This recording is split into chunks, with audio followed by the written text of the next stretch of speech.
GM Legendary. GM. How are you doing? I'm doing amazing. We're sitting here. It's the start of the week. We're recording the first episode of our podcast. I'm excited. Me too, man. First episode of our weekly installment of all things NFTs. It's been a pretty exciting journey to get here. We didn't really know each other very well not too long ago, but now we do. What's the story? Yeah, we both have been in the Pixel Vault Discord and the Founders DAO for what it feels like ages.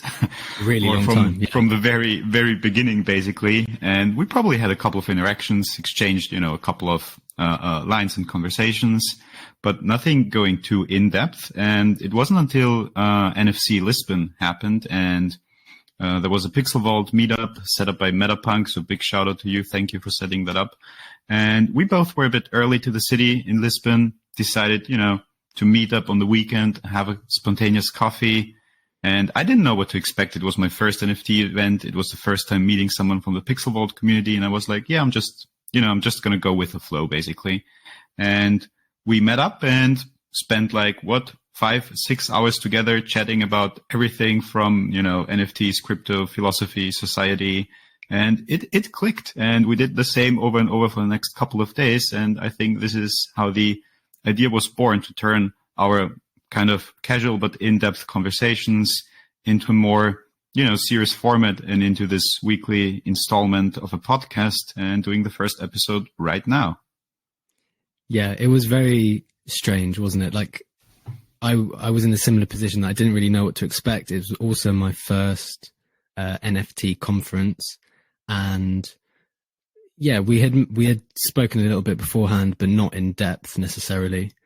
And it was quite weird how similar we are.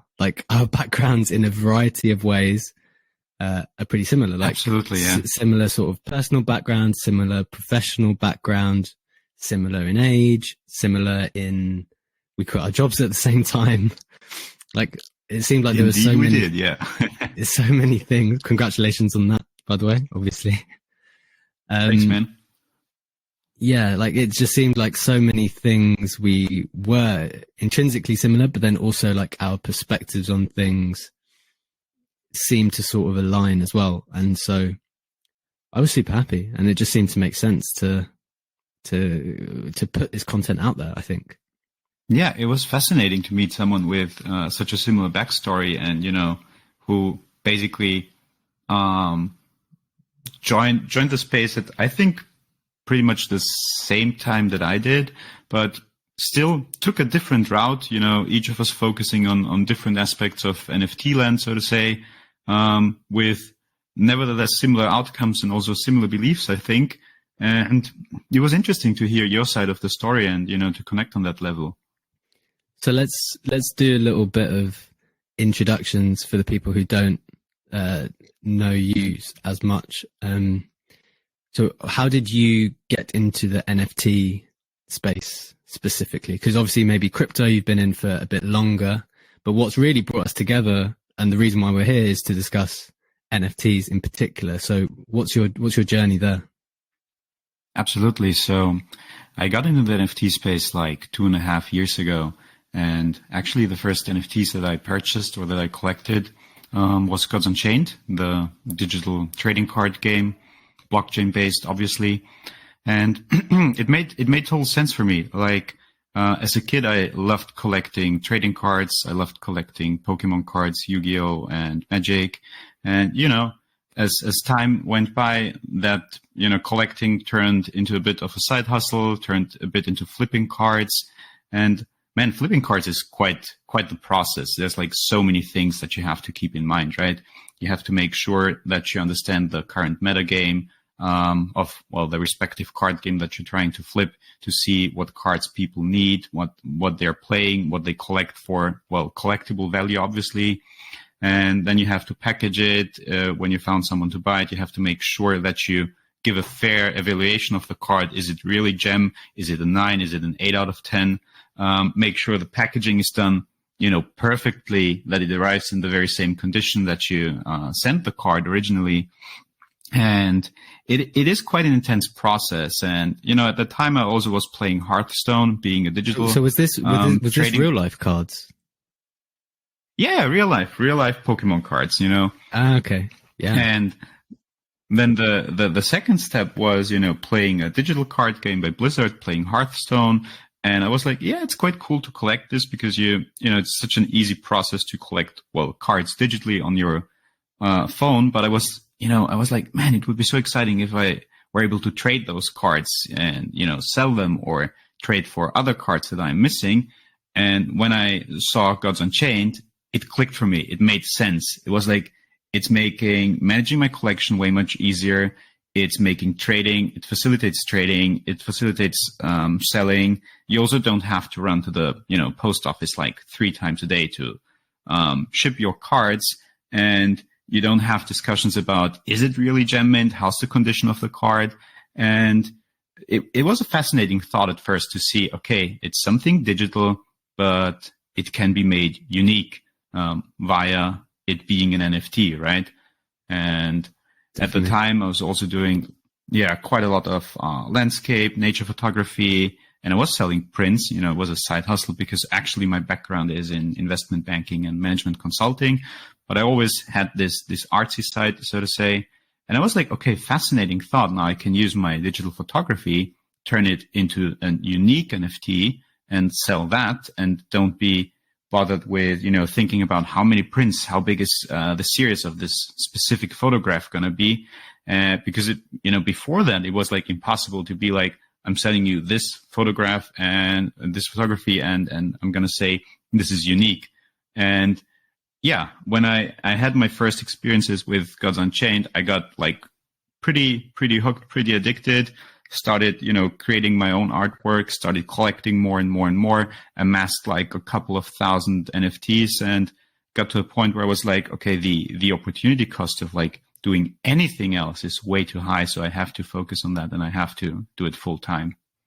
What about you? How did you get into the space? You mentioned a lot there. Like there's so much, so many important bits of information in that, like the authenticity element of the blockchain stuff makes it so valuable. The ease of commerce, like cutting out the post office, like the thought now exactly of going to the post office ever, like people already do that with real items, right? Like they don't want to go, if you want to return clothes, you don't go to the shop anymore to return them. You put it in the box that it came in, or in a bag, and someone picks it up from you. Or it's, we're in a convenience culture, and that really, really makes sense. So obviously all of that clicked for you very, very quickly. Just another thing I just was thinking as you were speaking, something that I've noticed amongst people who have been here for a year or more is that it seems to be the case that we're never really satisfied with things, in that like you were a management consultant, you were also doing photography, you're also trading these cards, you're like also then branching off into the blockchain and like doing other stuff. Like this is hard work, right? Like how were you managing to balance all of those things back at that time? It was pretty difficult. I mean, I'm not gonna lie. It was, it was quite impossible in the beginning to balance that all out perfectly. And you have to compromise. And I was compromising on sleep massively. And I mean, also it was at the same time that the pandemic hit and everyone was staying at home, self-isolating, and at least, all these potential distractions were gone, and I was able to, spend the night, spend the evenings learning and educating myself on, NFTs, on blockchain tech. I've been, as you said, I've been into crypto before. But I didn't to be honest, didn't care too much about it. I was like invested. I got the basic concept of what blockchain is, but I didn't get like into the nitty gritty of it all. And so I was able to use the first 1 year of my journey to really learn quite a lot. And of course, still learning every day. But the thing is, and this was, basically the luck that I was having being so early, you could have a pretty good view on the space in the early days. Like you were able to check Twitter, to check your Discord channels, and, be able to stay on track with what happens on a daily basis, which is like literally impossible right now. And and although the challenge shifted in the beginning, it was okay. learn everything that you can, stay on top of everything that's going on in the space because it's still small. You can have a good look at all the projects and at all the new platforms, etc. And now there's like a plethora of information, new projects, new platforms, new decentralized finance protocols, and just filtering out, what information is important and what information is not, and getting the sources that are the right sources information for whatever you try to achieve in this space has, at least for me, become like the number one challenge. Yeah, I think that's a really, really good point. Information, even in general, like not just in this space, but we're definitely in some sort of information age where getting the right information is exceptionally important.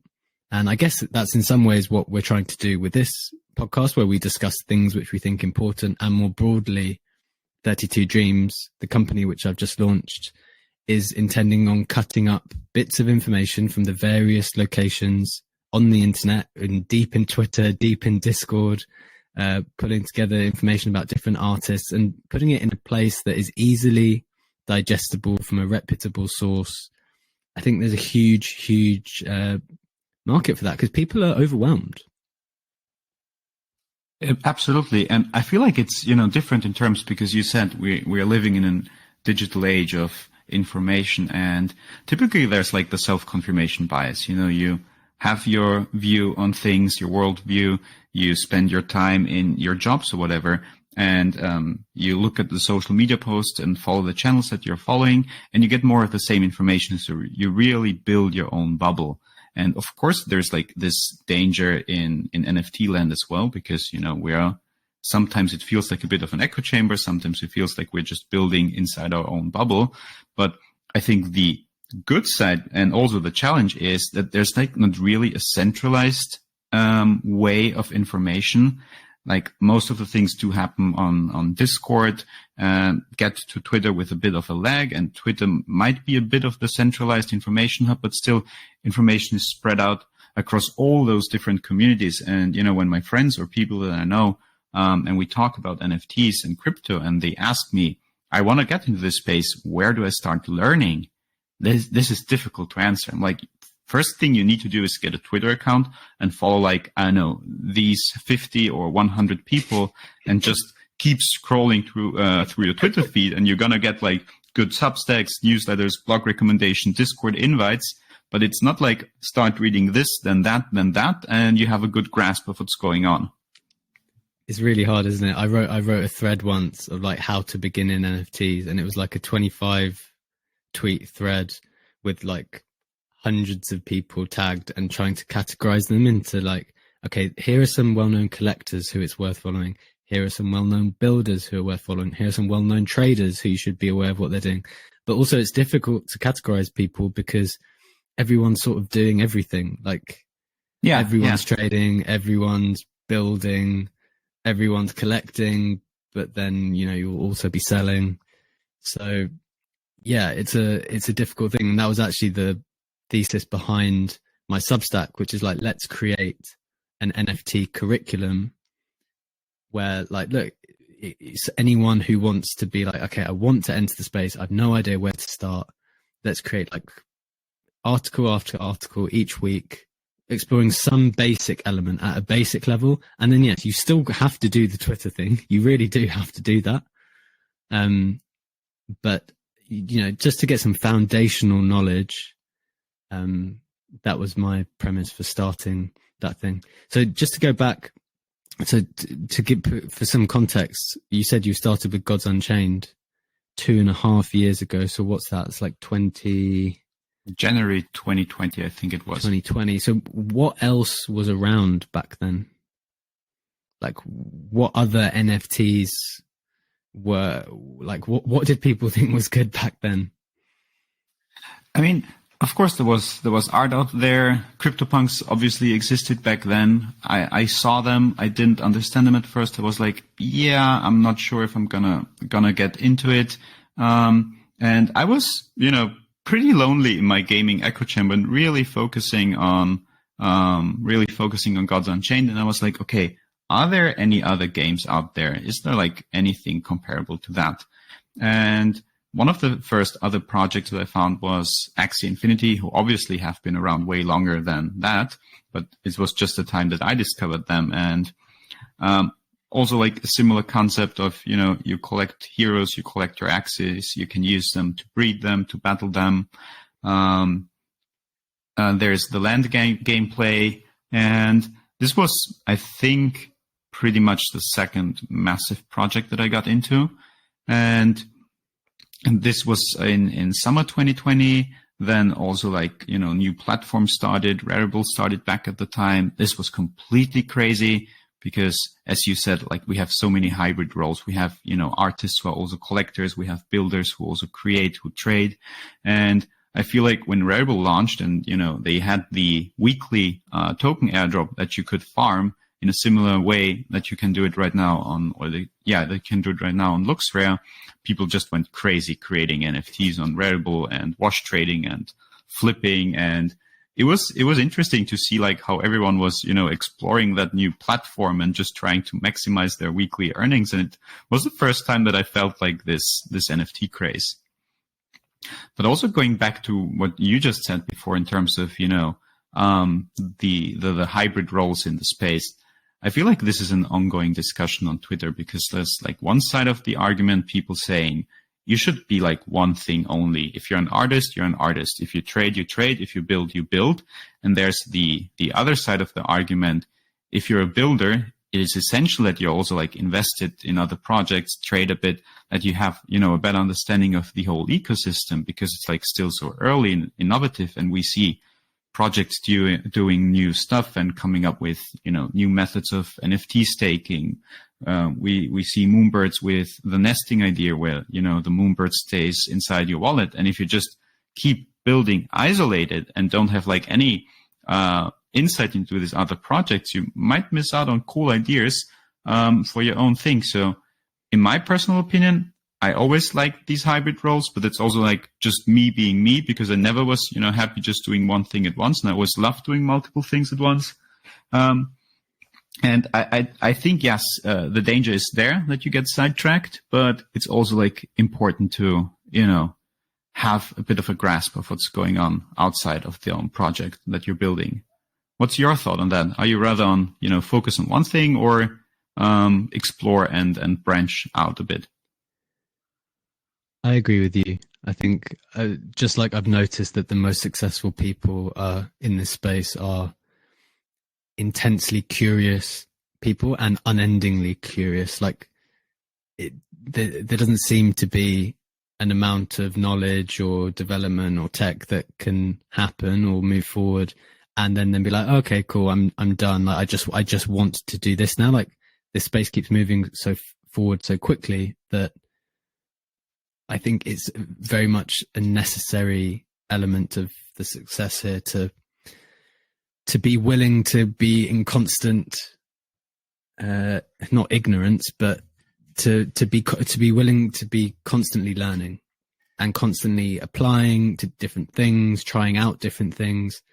And I think those are the people who are most successful.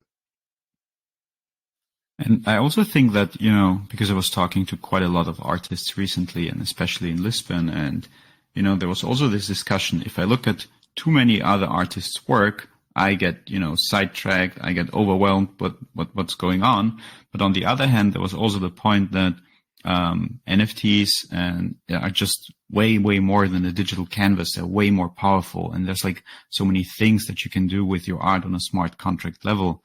If you look at the things that Park does or that Park do, and this is like, really exploring a new medium of art. And, I don't think that art per se needs to have a utility, but this is like a completely different discussion. But I feel like with the whole NFT space still being so early and the technology, advancing on a daily level, and there's like so much room left for exploration. It would be just feeling like missing out if you were just isolated in your own project and building, on your own and without having a look at the broader space. Yeah, I completely agree. So it sounds like, because you mentioned the art there, that I mean, it sounds like you've done a whole variety of things, but one of the things that struck me that you were particularly strong on was this like gaming focus from quite the beginning. And I know now you're doing more stuff with Wolf Game, but maybe we can discuss that another time. For me, what got me in was actually, I came in art wise at this early point in last year. I'd always liked normal art. I went to galleries, like looking around. I think it's a nice way to spend a day, quite a peaceful way to spend a day. Just walk around, look at some paintings. And then so I was very intrigued when I heard, okay, there's this digital art stuff going on. And my first two pieces that I bought were an X copy Afterburn and it's a very good first piece. Bitcoin Angel. Yeah, like I did my research. I did what I recommend people to do. Like go on Twitter, research for ages, like write a list of the people that you think are good, whether it's a project, like a collectible NFT project, or artists, if you like art, like make a list, do the research, go on Super Rare, see what they've sold. I've written articles on my research process.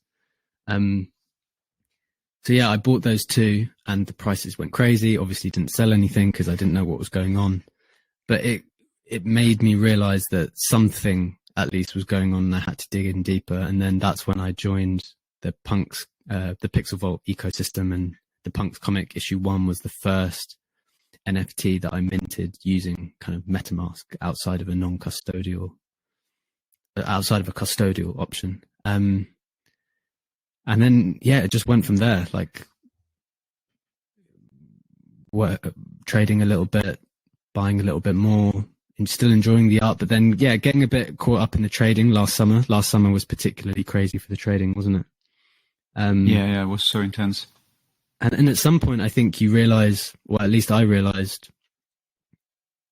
you can't, like, this trading thing isn't going to last forever, and we're already seeing that. Like, there was a point in time last summer where you could mint anything and it was just going up straight away.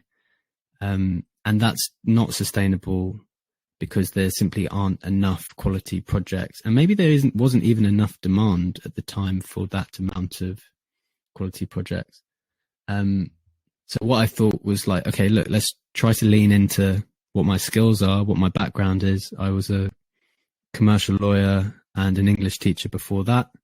So let's produce quality content on around whether it's marketing or just important information that projects want to get out there, or even for artists.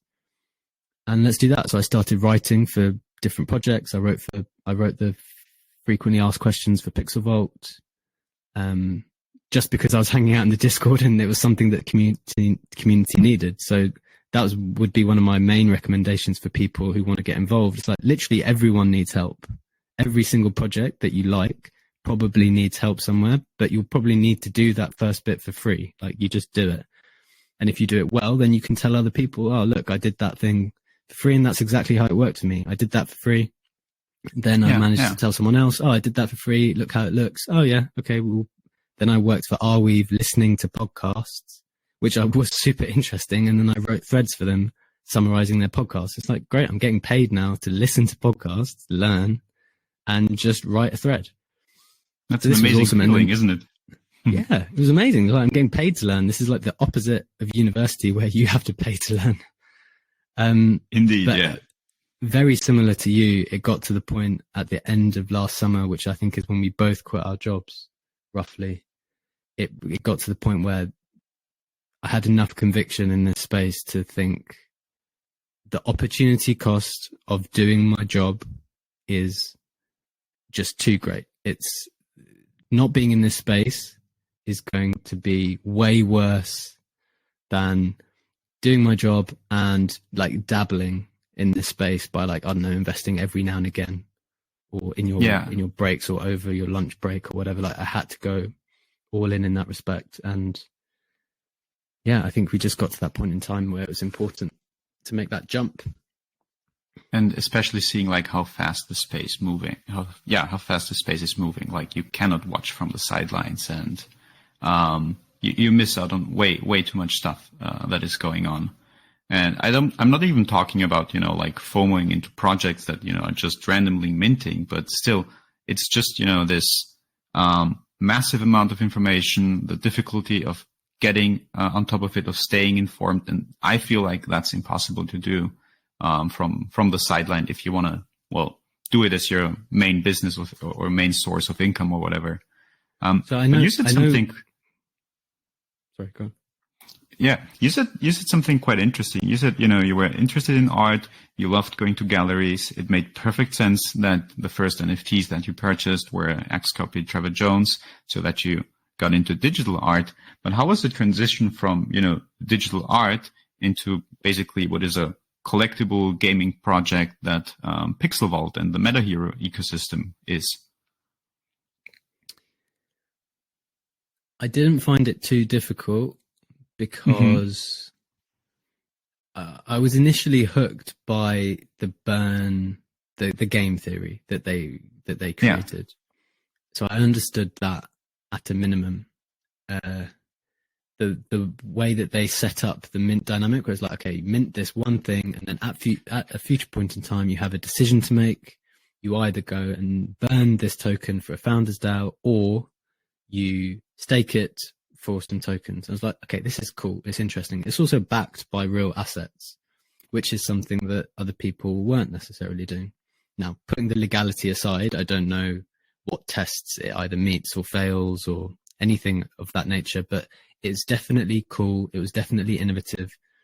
And that's what sort of hooked me. Like I didn't really see it as a comparison to the art in any way. It was just like, this is a cool project. They're trying to do something interesting. Let's get involved.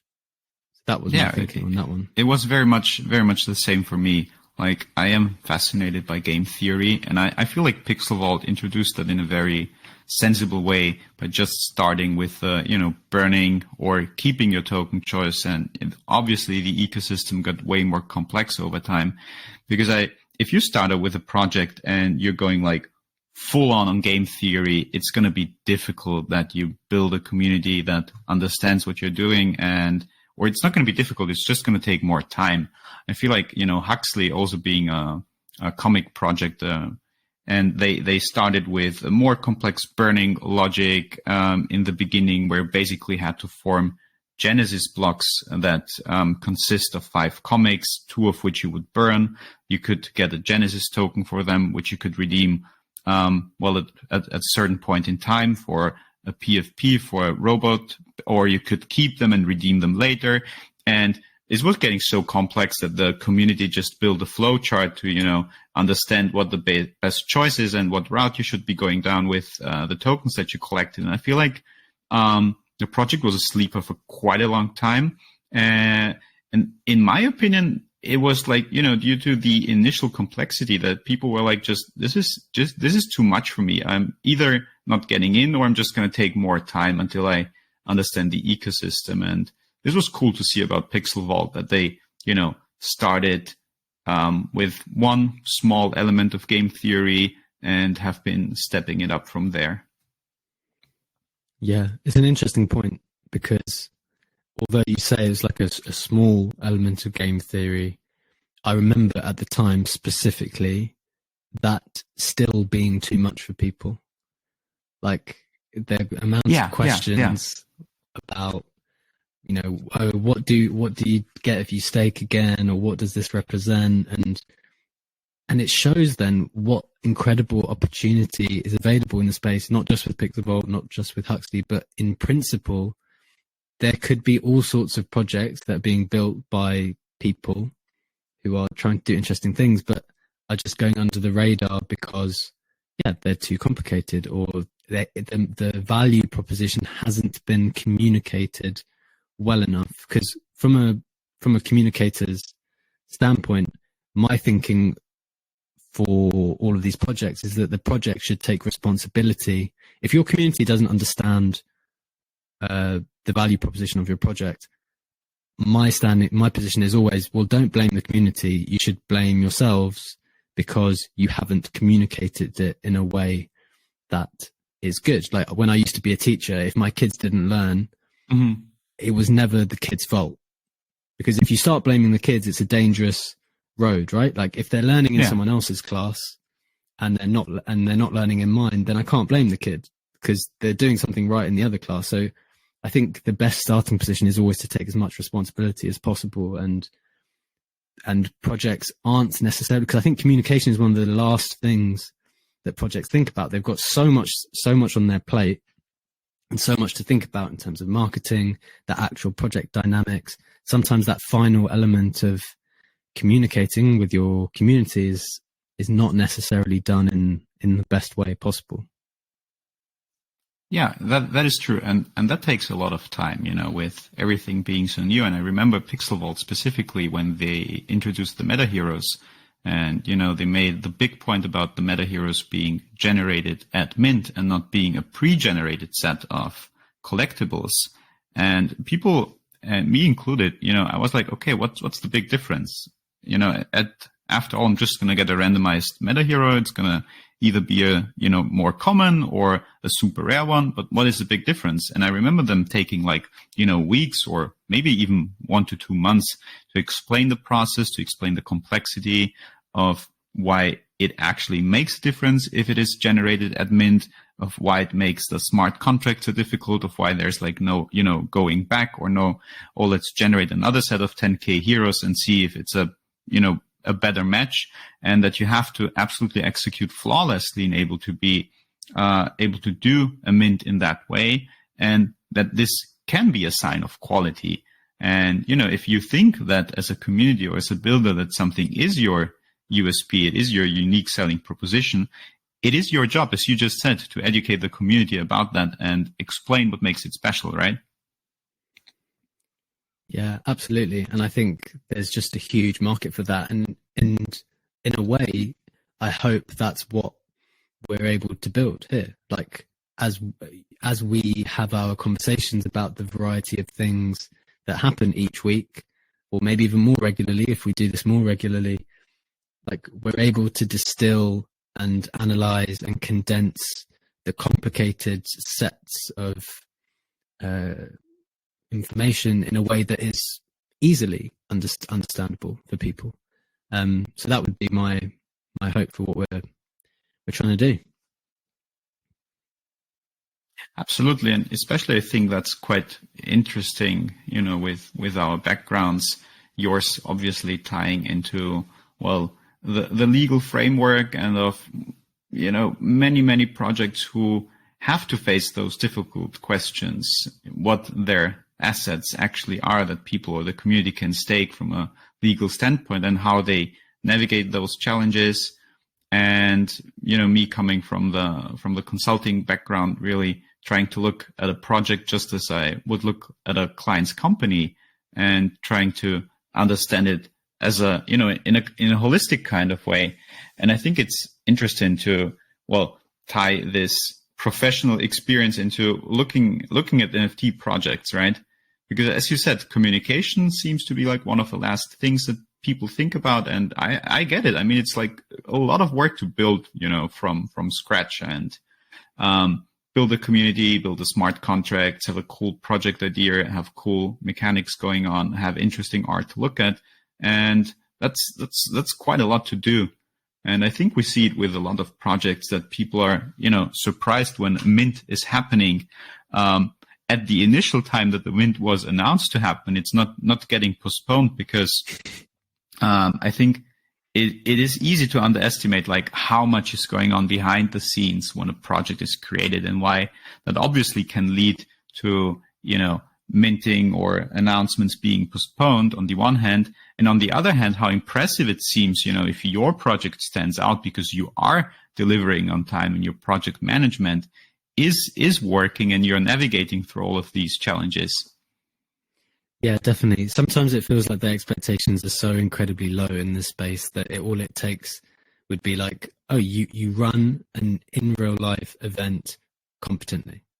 Okay, so your floor should be 10 ETH more now, because you've just managed to get people in a room, you've booked a hall, you've done certain things, you provided food and drinks, well done. You're amazing.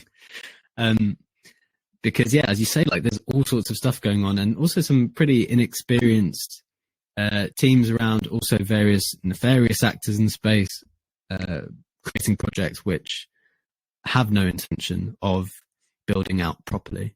So yeah, it is a bit of a minefield in that respect.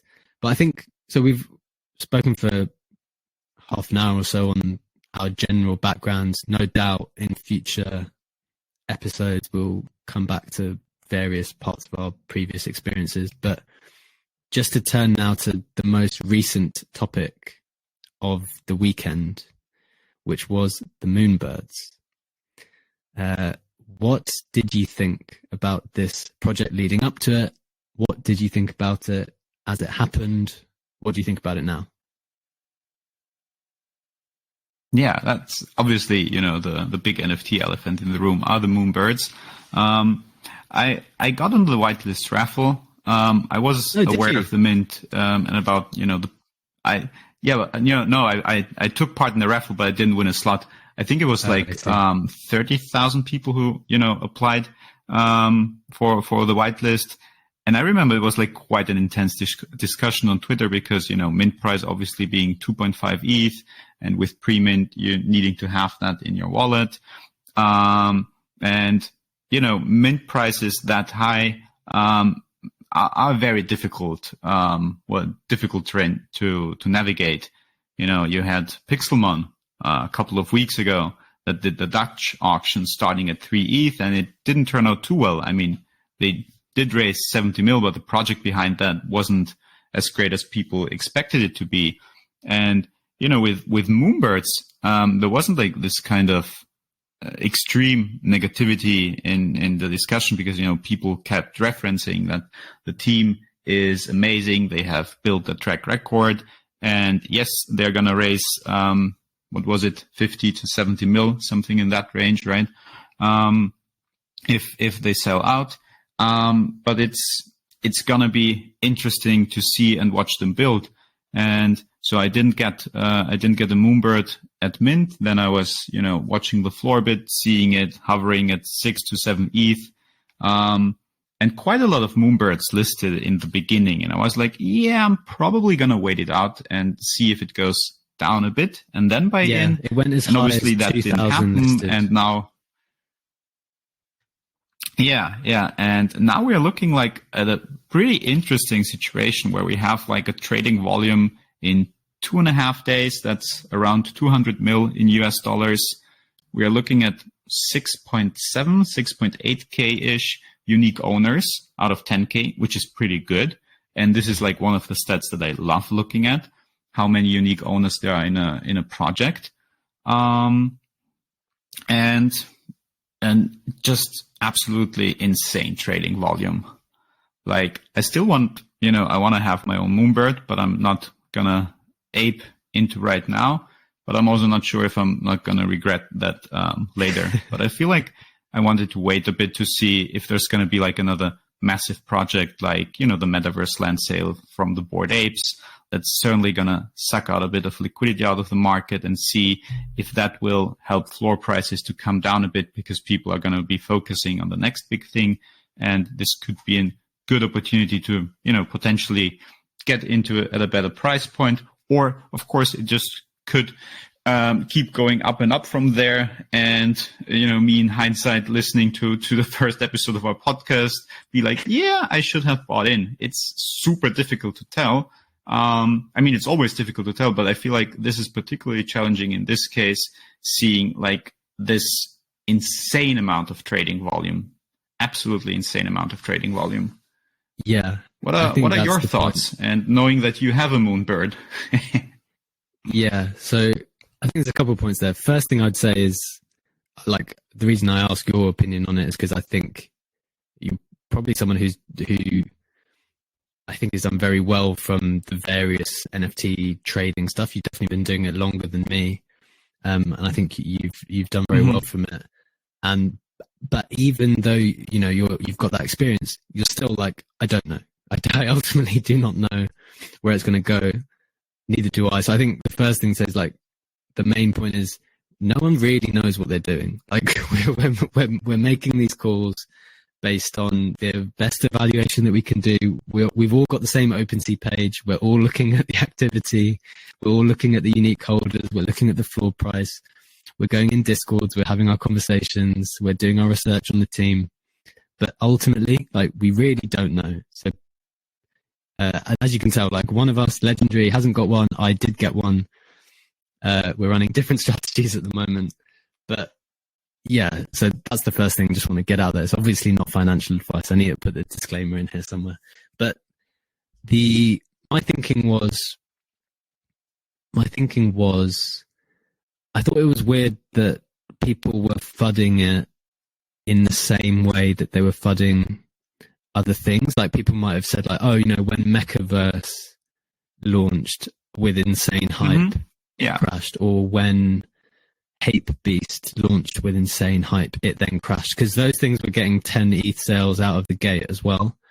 And then people were like, oh, this is the same thing. And to me, and I'm not saying this is right or wrong, but I didn't think that was a proper comparison. And I do think comparison is very important when you're trying to make these statements. It's not a proper comparison, because the team, like, people were buying into this team. Like, as far as I could tell, Kevin Rose, Ryan Carson, and I think it's Justin someone, I don't know the other person's name, but these people are, like, very, very, very well established. Not just well established in this space because of what they've done with Proof, but established pre-Web3 in Web2, building really, really successful things. Also exceptionally well connected with people, which could be evidenced by what they managed to pull off with the Grails offering for the Proof holders, which was, if people don't know, the Grails were a selection of NFTs done by unknown art. Well, they knew who the artists were, but the Proof holders didn't know who they were. So that was like a really cool offering to provide their holders. And they got really, really great people. And I expect and this is me guessing, I expect one of the reasons why this volume has been so crazy is because this might be money coming from other sources other than the kind of traditional Web3 crowd. It might be the case that, you know, some other Web2 people sitting on the sidelines have thought, okay, well, this is Kevin Rose. So now that this NFT thing is clearly a thing, given what's happened in the last year, if I'm going to put money into this thing, well, I'm going to go with him, because I know him from how many years? Like, loads and loads of years of demonstrable success in all sorts of avenues. So I didn't think that the comparison was apt. And I kind of watched the numbers when it went to 2,000 listed, and then it kind of went down a bit. And I thought it was going to move up, but I definitely wasn't sure. So I took a bit of a risk. I wanted to buy another one as well, but the price got away from me. I'd thrown a few bids out there. But yeah, I'm very happy to see what happens now. I'm quietly confident on it, but you know, you never know in this space. Yeah, and you're making a couple of very important points. Like, first of all, you never know, right? Whatever track record you might have with previous projects, you never know. You never know what the team's going to do. You never know how the community is going to react. So if you invested in something, always, of course, make sure that you're just fine with it going to zero, right? That it could potentially always go to zero. Another thing that you said is, you know, you're betting on the team. And I feel like this is a very important part to think about, is what is your investment thesis, right? Are you investing in art because it is one of the first artists in the space, one of the OG artists like Xcopy that everyone's talking about?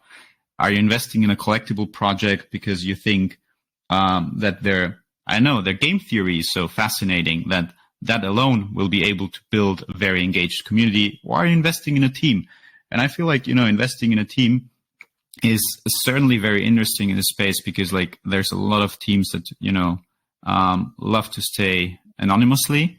And this is like a fully doxed team with a massive, massive track record in real life, in the quote unquote real world. And they have a lot at stake, you know, they have a lot to lose if they don't deliver. And this is, one of the things why I like Doc's teams, because they have a different stake when they build than a project that is full of anonymous people. And this is not me saying that all anon projects are to be avoided, but it's just something that I like to keep in mind and consider. Yeah, it's just a factor, isn't it? Like, it's not saying that one thing necessarily equals guaranteed success, but it's just like, okay, that's another factor. I think another factor on top of what you just said is that, yes, they're already successful, but on top of that, they've said stuff like that, they're not looking, all of this money, the crazy, crazy amounts of money that it's raised is just going to be used to furnish the ecosystem. Like, it's going to be reinvested in whatever way possible to provide value, almost because they essentially don't need the money. Like, they've already done very well in life. And again, this is not a guarantee, but you could see a scenario where, okay, if a founder, made it from nothing or made it from little, then obviously, and rightly so, they do actually deserve a payday. Like, if they produce something great, like, you should get paid for your great work. But these guys are actually in a luxurious position where they can say, well, we actually don't need anything because we've already done great.